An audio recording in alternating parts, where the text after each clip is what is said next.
Pada saat penyidik menanyai motifnya mereka ini apa, kebanyakan mereka itu rata-rata hanya iseng. Karena perbuatannya itu dia pengen dilihat sama temannya itu, wah gitu Oh, loh. pengen viral ya? Pengen gitu. viral Oke. gitu.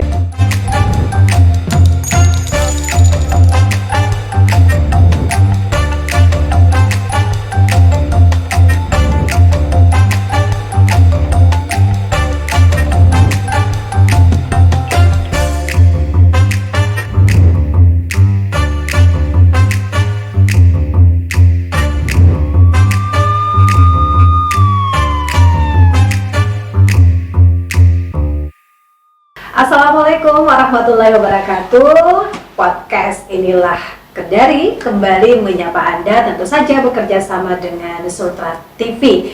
Dan pemirsa, podcast hari ini kita bersama dengan Kapolsek Mandunga, Bapak Kompol Muhammad Salman. Nah, nanti kita bercerita banyak dengan Pak Salman terkait dengan bagaimana sih kondisi dan situasi terkini situasi terkini di Kota Kendari pasca adanya busur-membusur ya. Assalamualaikum warahmatullahi wabarakatuh, Pak Salman. Waalaikumsalam warahmatullahi wabarakatuh, Mbak. Selamat pagi. Sehat, Pak ya? Alhamdulillah, Oke. sangat sehat. Baik. Nah, ini beberapa waktu yang lalu kita sempat ya, masyarakat sempat dihebohkan dengan kasus busur, membusur ya. Itu kalau boleh tahu motivasinya apa sih, Pak?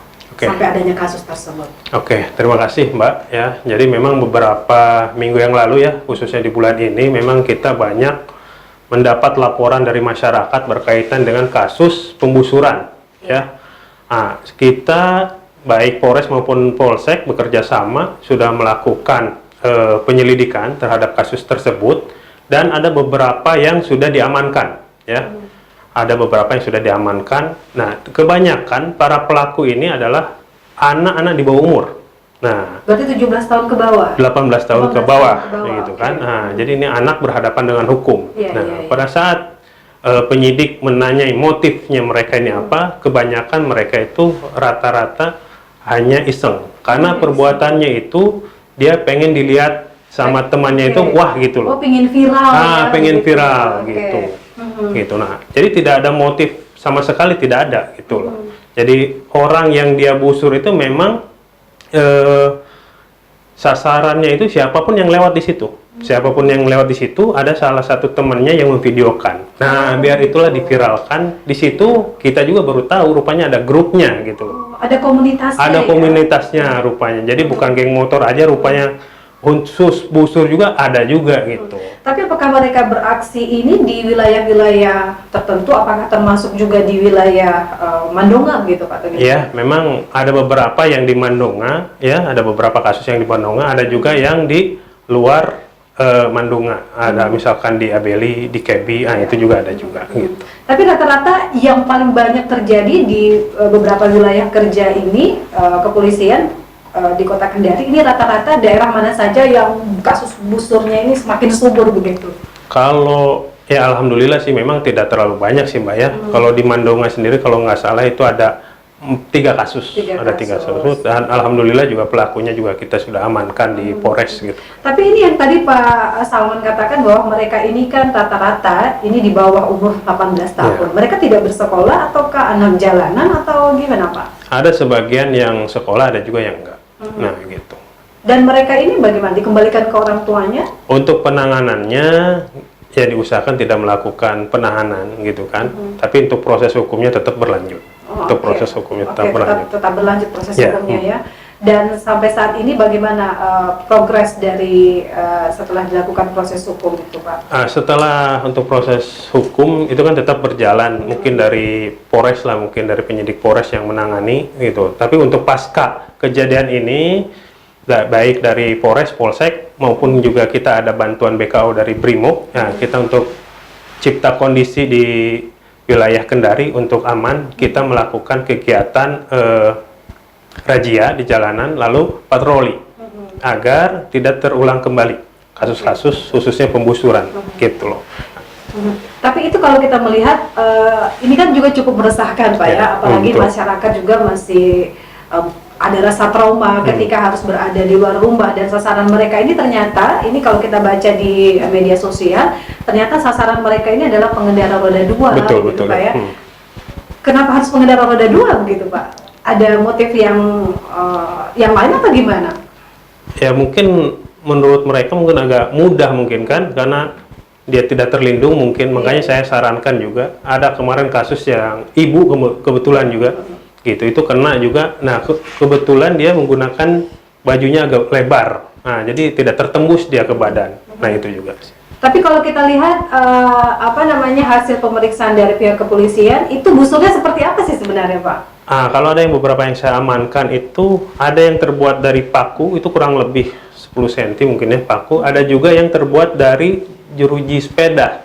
Nah itu yang dia ukir gitu, dia bikin kayak panahan gitu ya busur itu, baru belakangnya dia kasih tali rapia begitu untuk penyimbangnya mungkin. Dan kalau korbannya kena, itu bagaimana kondisinya? Apakah bisa dikategorikan sangat-sangat membahayakan atau hanya luka ringan? Atau jelas membahayakan sih kalau saya lihat ya, karena ada beberapa kasus yang ada kena kepalanya, punggungnya gitu kan. Sangat membahayakan sih kalau menurut saya. Dan sejauh ini bagaimana setelah dilakukan pengamanan Pak dari pihak kepolisian, kondisi Kota Kendari hari ini bagaimana Pak? Alhamdulillah untuk saat ini ya, untuk saat ini kita hampir setiap malam, setiap hari kita lakukan kegiatan razia gitu kan, razia baik mobil, motor, kita khususnya sajam dengan busur. Alhamdulillah untuk beberapa minggu ini sudah tidak ada lagi laporan baik dari masyarakat yang melapor ke Polres maupun ke Polsek berkaitan dengan kasus pembusuran itu. Ya alhamdulillah cukup aman lah menurut saya. Berarti masyarakat tidak perlu resah lagi ya, tidak perlu risau lagi begitu ya? Resah saya rasa tidak ya, tapi untuk menjaga diri ya tetap harus ya, tetap harus. Ada semacam himbauan begitu Pak kepada masyarakat kita, khususnya pengguna roda 2 yang menjadi target penggusuran, misalkan kalau harus keluar rumah itu jam sekian sampai jam sekian. Ada himbauan khusus nggak yang disebarkan oleh kepolisian?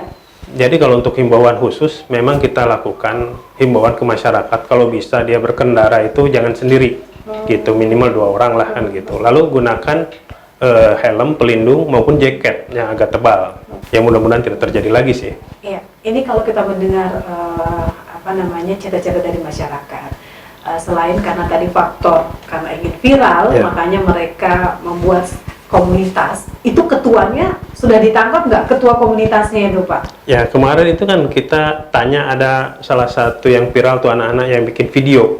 Ya mungkin Mbak monitor juga, itu juga kita sudah panggil di Polres, kita sudah suruh dia minta maaf juga, dan kita juga pengen tahu juga motifnya apa gitu kan. Nah, rupanya motifnya hanya iseng saja gitu, hanya untuk viral itu. Gitu. Tapi ketua yang membentuk komunitas itu?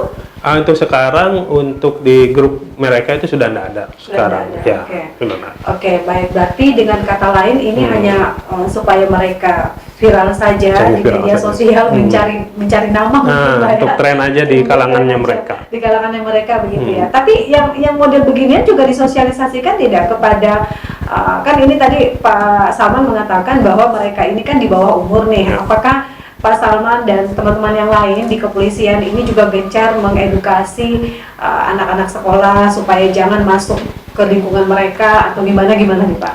Ya, kita juga kebetulan juga ada Bimas, ada Babin juga kan. Nah, kita menekankan juga ke anggota untuk selalu mendekati para anak-anak pelajar lah khususnya kan gitu, agar tidak melakukan perbuatan yang melanggar hukum. Ya, salah satu yang tadi kasus masalah pembusuran gitu kan. Berkaitan pembusuran ada juga tawuran anak sekolah gitu kan. Nah, kita menghimbau ya kepada guru atau termasuk kepada anak pelajar juga untuk tidak melakukan kegiatan yang melanggar hukum. Berarti kepolisian ini masuk ke sekolah-sekolah untuk ya. mengedukasi anak-anak sekolah kita supaya tadi satu tidak melakukan kegiatan, tidak hanya busur-membusur tetapi kegiatan-kegiatan lain yang kasus tawuran lah anak sekolah. Gitu. Tapi kalau busur-membusur ini sudah dituntaskan oleh pihak kepolisian dan sudah menangkap beberapa pelaku yang ternyata di bawah umur. Nah sekarang juga kan di beberapa daerah juga kasus tawuran juga ini marak di beberapa daerah gitu Pak. Nah kalau kondisi di Kendari sendiri bagaimana Pak? Alhamdulillah kerja, Pak, untuk di saya tidak ada sih kegiatan itu. Kalau Mandungan kan sekitar SMP 1 ya Pak ya, masuk wilayah itu atau Kendari Barat ya, SMP 1. khusus untuk di wilayah Mandonga? Kalau di Mandonga ada SMA 6 SMA gitu 6, kan. oke. Kemarin di situ juga kemarin ada kegiatan anak tawuran di situ, Tawuran, tapi kita oke. sudah amankan Sudah gitu. amankan, oke. Dan hasilnya juga tidak, sampai sekarang belum ada kasus begitu Iya, Pak? tidak ada kasus Oke. tuh di wilayah Mandonga Puatu karena Kan berdekatan Pak ya? Ya. Oke, baik, kita kembali bicara tentang busur-membusur nih Pak ya. Ini sangat menarik sekali. Kenapa kita angkat dalam podcast walaupun kasusnya sudah diamankan. Ini sebenarnya memberikan warning juga sih kepada masyarakat Kota Kendari, kepada para generasi muda Kota Kendari bahwa jangan melakukan tindakan-tindakan yang merujuk kepada tindakan kriminal. Betul, ya. Begitu, Pak. Nah, pertanyaan saya selanjutnya adalah ini yang sudah ditangkap ini Pak, kabarnya juga mereka selain melakukan kegiatan busur-membusur, mereka juga melakukan penjarahan begitu. Apakah benar demikian? penjarahan yang mana nih? Ada nih informasinya yang kami peroleh. Karena bahwa- selama ini yang masuk di kita itu dia hanya melakukan pembusuran. Kalau untuk penjarahan enggak ada. nggak ada ya. Murni dengan melakukan pembusuran Iya, gitu. murni. Gitu. Dan sejauh ini juga yang kita harapkan adalah yang mereka ini yang generasi muda kita di bawah dari umur 18 tahun ini sangat disayangkan sekali begitu Pak ya. Mereka terlibat dalam kegiatan busur-membusur. Itu apakah mereka juga memberikan keterangan pada waktu dilakukan pemeriksaan selain mereka mengatakan bahwa motivasinya atau motifnya adalah hanya untuk viral dan lain sebagainya. Apakah pada saat mereka diinterogasi begitu apakah ada hal-hal lain yang ditemukan oleh kepolisian atau gimana? Iya, selain yang tadi saya bilang iseng layang gitu ya, ada juga yang motif ketersinggungan, ada juga. Nah, contoh dia pada saat naik motor diikuti di situ hanya gara-gara pandangan mata itu bisa tersinggung, akhirnya dia melakukan pembusuran. Itu yang kasus yang pada saat ditangani pada saat di salah satu minimarket. Nah, itu hanya gara-gara pandangan saja itu akhirnya bisa tersulut emosinya, kebetulan dia bawa alat tersebut, akhirnya digusur. Tapi kan kalau kita pikir komunitas ini kan tidak serta-merta langsung mereka bentuk begitu ya. Berarti mungkin ada awal cerita sampai kemudian mereka, anak-anak yang di bawah 18 tahun ini membentuk komunitas. Nah, ini mereka ini pasti kan motivasinya tidak hanya karena ingin viral saja ya. Pasti ada motif awal sampai mereka membentuk komunitas gitu. Apakah ada didapatkan informasi demikian atau gimana Pak? Hanya komunitasnya kan hanya lingkungan mereka saja gitu, tidak menyebar kemana-mana. Yang jelas pada saat kita tangani ya itu adalah di situ. Gitu. Tapi pada saat ditindaklanjuti lagi, makanya kita sudah take down itu, sudah grupnya juga sudah tidak ada. Tidak ada ya. Hampir sama dengan yang grup geng motor yang untuk balapan, hampir sama juga. Oke, kalau menurut pandangan Pak Salman nih, baik secara institusi maupun secara pribadi ya, kalau kita melihat satu persoalan generasi kita ini sangat memilukan begitu Pak ya. Satu, ada kegiatan busur-membusur, ada geng motor yang mengganggu ketertiban masyarakat, kemudian ada lagi tawuran pelajar. Kalau menurut pandangan Pak Salman sendiri, baik dari sisi institusi ataupun juga personal, kenapa sampai demikian bisa terjadi Pak? Ya, saya rasa sih kurangnya edukasi mungkin ya bagi anak-anak didik ini, baik dari lingkungan rumah, lingkungan keluarga sekitar maupun lingkungan sekolah gitu. Ya mungkin perlu diedukasi lagi ya. Saya rasa harus lagi ada kegiatan yang lebih positif, mungkin hanya sebatas nongkrong-nongkrong sampai larut malam. Nah, ini juga akan menimbulkan keresahan juga di masyarakat. Nah, pada saat mereka nongkrong-nongkrong ini mungkin akan muncul yaitu ide-ide gitu, seperti mau balapan liar gitu kan, seperti mau tawuran. Nah, inilah yang kita harus edukasi lah kepada mereka itu untuk tidak melakukan berkumpul-kumpul yang tidak penting gitu. Oke. Atau mungkin karena pengaruh pandemi Pak ya. Nah, bisa jadi ya. bisa jadi mungkin kan. Ya, terlalu lama tinggal di rumah mungkin ya, sampai pikirannya juga kemana-mana begitu ya. Oke. Nah, ini yang kemarin Pak Salman dan rekan-rekan amankan, apakah memang anak-anak ini murni warga Kota Kendari ataukah ada dari daerah lain Pak? Ya, sejauh ini sih mereka memang berdomisili di Kendari sih. Oh, berdomisili di Kendari. Dan rata-rata putus sekolah atau anak jalanan atau? Ada yang masih sekolah, ada juga yang memang sudah tidak sekolah. Tapi Kebanyakan Untuk umurnya memang masih di bawah. masih di bawah 18 tahun. Nah, ini Ya. sangat disayangkan sekali. Tapi orang tuanya sudah dipanggil mereka, Pak? Sudah, seperti yang kemarin kita tangani, itu kurang lebih ada 12 anak ya. 12 anak. Tapi bukan kasus penggusuran ya, ada kasus pencurian. Ini yang melibatkan semua, pada saat itu masih ujian nih mereka nih. Gitu, itu kurang lebih ada 12 anak. Kita panggil semua orang tuanya, kita panggil juga dari pihak korban dengan balai pemasyarakatan, ya, supaya kasusnya tidak berlanjut ke proses pengadilannya. Iya, ini juga memang cukup meresahkan ya Meresahkan, Pak ya, ya. karena anak-anak di bawah umur yang seharusnya mereka belajar ya, yang seharusnya mereka fokus ke masa depan, ini justru mereka melakukan perbuatan tidak pidana. Betul sekali ya, dan ada yang penjara Pak. Untuk saat ini, untuk khusus yang anak di bawah umur, itu kemarin kita sudah tahap 2 sih ya, gitu. Itu kasus penganiayaan juga. Gitu. Anak-anak yang Masih di bawah umur. anak-anak yang di bawah umur Ya. melakukan penganiayaan kepada temannya juga. Temannya Gitu. juga. Nah, kita coba untuk mediasi, tapi dari pihak korban tidak mau, pengennya lanjut ya, tetap harus dilanjutkan proses. Oke, tapi kalau menurut Pak Salman sendiri ini kan apa ya? Mungkin bukan membandingkan ya, mungkin di era-era saya yang tahun 80-an ya, bukan membandingkan dengan di era sekarang generasi kita yang begitu mudah untuk mengakses informasi dengan kemajuan teknologi begitu. Nah, menurut Pak Salman sendiri, apakah dengan banyaknya laporan-laporan masyarakat terkait dengan kasus yang melibatkan anak itu memang membuktikan bahwa masyarakat kita sudah sadar terhadap hukum atau gimana nih Pak?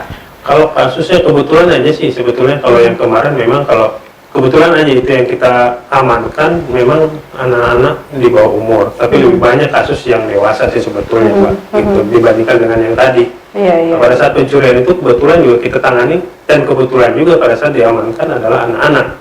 Gitu. Tapi kalau untuk persentasenya, kalau untuk pembandingan pelaku tindak pidana itu lebih banyak yang dewasa sih daripada yang anak-anak. Tapi paling tidak kan harus diminimalisir begitu ya Pak ya kalau perlu sih ya, kalau jangan ada gitu kan.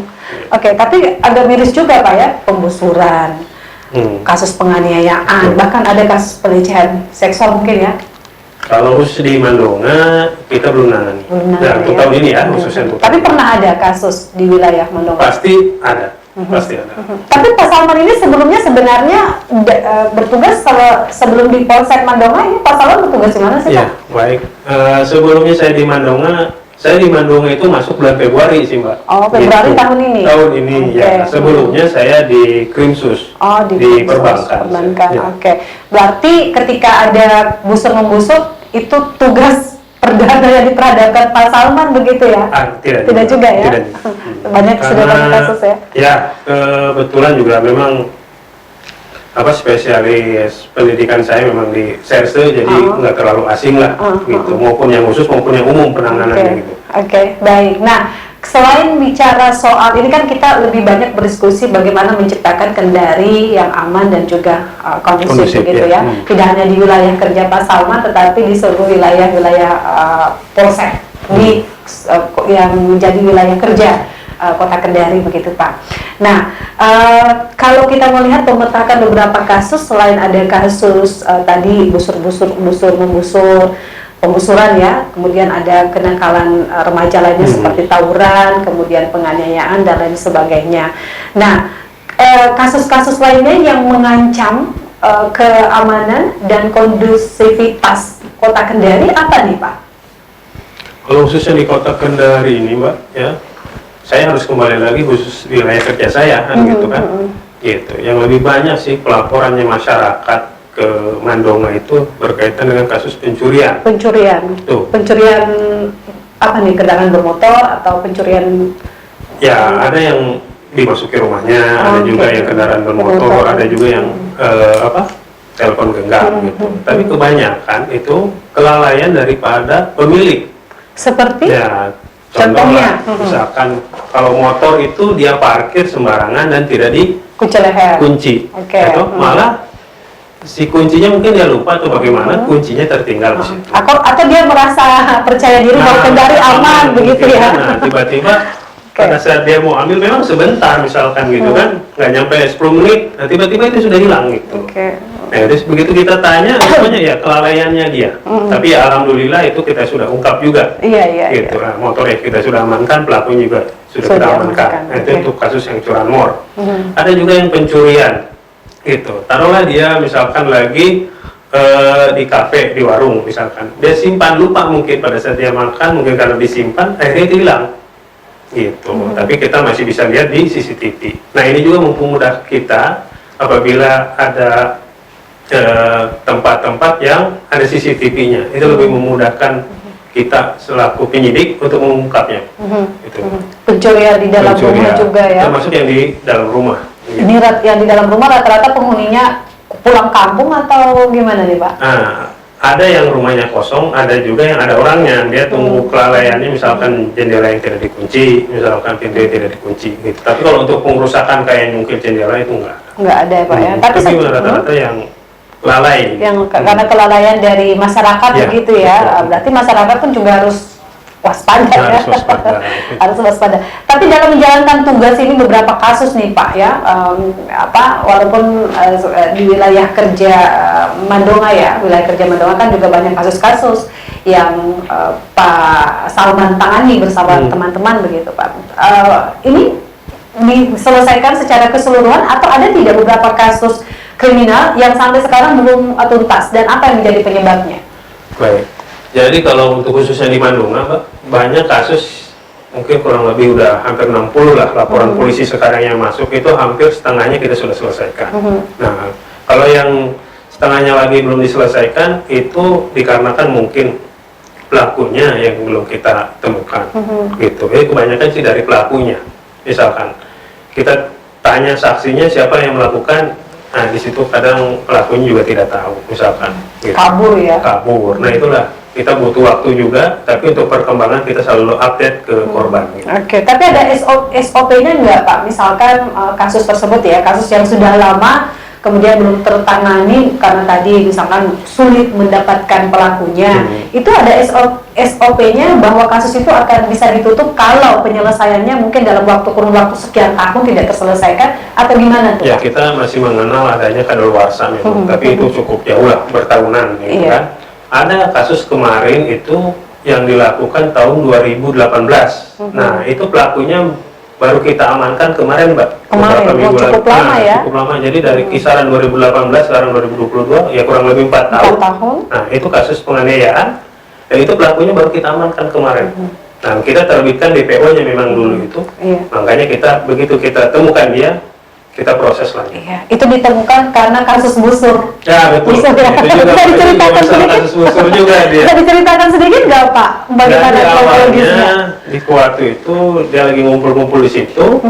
Nah, ada salah satu temannya melakukan pembusuran. Nah, ada masyarakat juga rupanya mengamankan orang tersebut. Nah, mengamankan pelaku. Ya, disangka. Disangka. Rupanya begitu dimintai keterangan di Polres, rupanya dia tidak terlibat dalam kasus pembusuran. Gitu. Tapi sudah dihakimi massa begitu ya? Ya, sudah dihakimi massa. Nah, begitu penyidik kita melihat korban tersebut, ya dia korban penganiayaan lah. Rupanya di kita dia ada LP-nya, ada laporan polisinya tahun 2018 dan ada juga DPO-nya. Tapi diduga pelaku tadi Pak? Ya, diduga pelaku korban penganiayaan. Ini juga melaporkan ke Polsek. Ke Polres dia. Polres. Penganiayaan bahwa dia ini dianiaya gitu ya. Terus gimana ceritanya? Nah, jadi untuk kasusnya dia penganiayaan itu ditangani oleh Polres, tapi untuk kasus 2018 yang berkaitan dengan penganiayaan kita yang tangani. Polsek Mandonga. Polsek Mandonga. Dan ternyata sekarang masih proses penyidikan.